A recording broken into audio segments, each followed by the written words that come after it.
As some of you may know, aliens are one of my favorite things. More specifically, the Alien franchise. Like, Alien, Aliens. Okay, well, really, that's it from the franchise. Alien Isolation is one of my favorite games of all time. But today we're going to be taking a look at a game that has a different type of alien in it. And it's called The Greyhill Incident. It's a story-driven survival horror game about a classic alien invasion which takes place during the early 90s.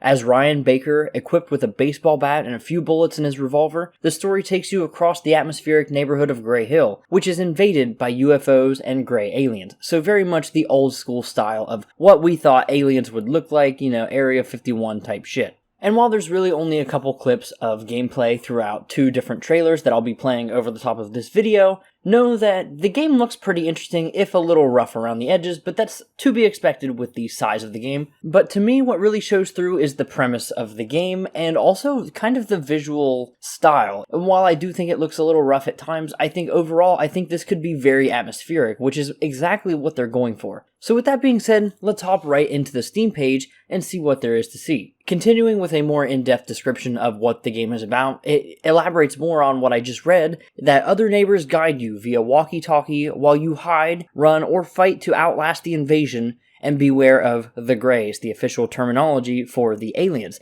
And in the videos, we see the UFOs and different things like that where they're going to come up at you, and they're very creepy when they're just walking. I think that's the most fear or horror-inspiring moments. And you see a lot of signs in this as well. You see people with the tinfoil hats, things like that. Which I know that was, around before that, but that's just the movie that popularized this type of alien invasion for me. The year is 1992. The small neighborhood of the outlying village Greyhill is concerned about the paranormal incidents during the past few days. They are afraid to end up in the psychiatric ward, so they decided to avoid calling the police, but preparing by boarding up the windows of their house and founding a neighborhood watch. But does boarding up houses really help when it comes to an absolute alien invasion? And honestly, that's a pretty neat premise that they just think they're going to get locked up in some insane asylum or something. So that's kind of interesting as a premise. I really just hope they don't have the cops come in at the end. Or if anything, it'll be the army and they're going to confiscate the one surviving alien. I'm calling it now. That's what's going to happen. But in order to survive the invasion, once again, we're going to be playing as Ryan Baker. And very clearly, we just have the melee weapon with the baseball bat as well as the revolver. But it seems like ammo is going to be scarce and maybe the baseball bat will make quite a bit of noise. So perhaps stealth is always a better option. It's clear that we're going to be able to hide in cabinets and different things like that, but who knows if that's a for sure win.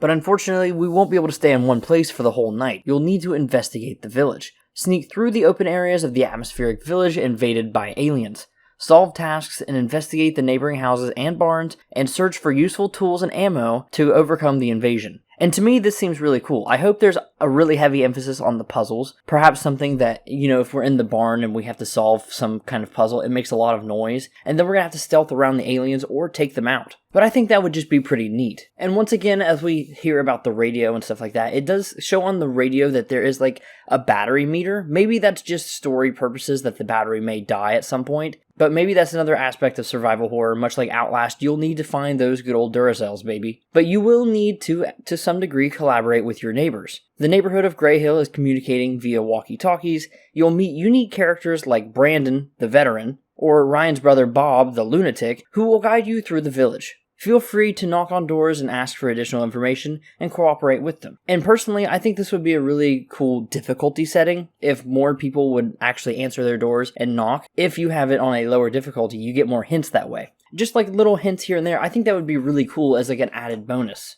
But regardless, that's really all there is on the Steam page for the game. Let me know what you think of the game.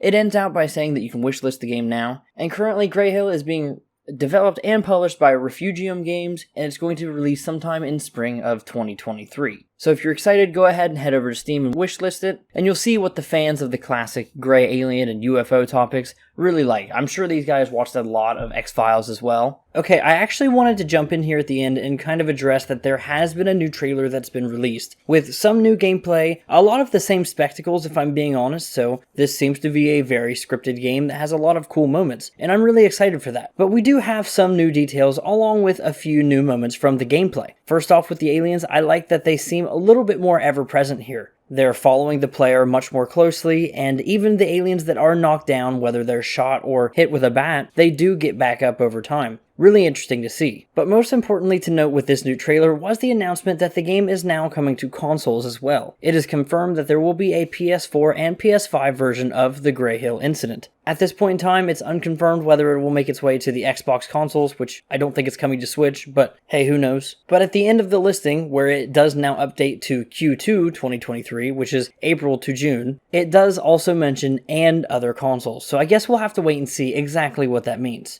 Either way though, my name is Falling Hurts, but thank you for watching if you did, and stay tuned for other smaller games like this, as well as reviews of small, medium, and large games.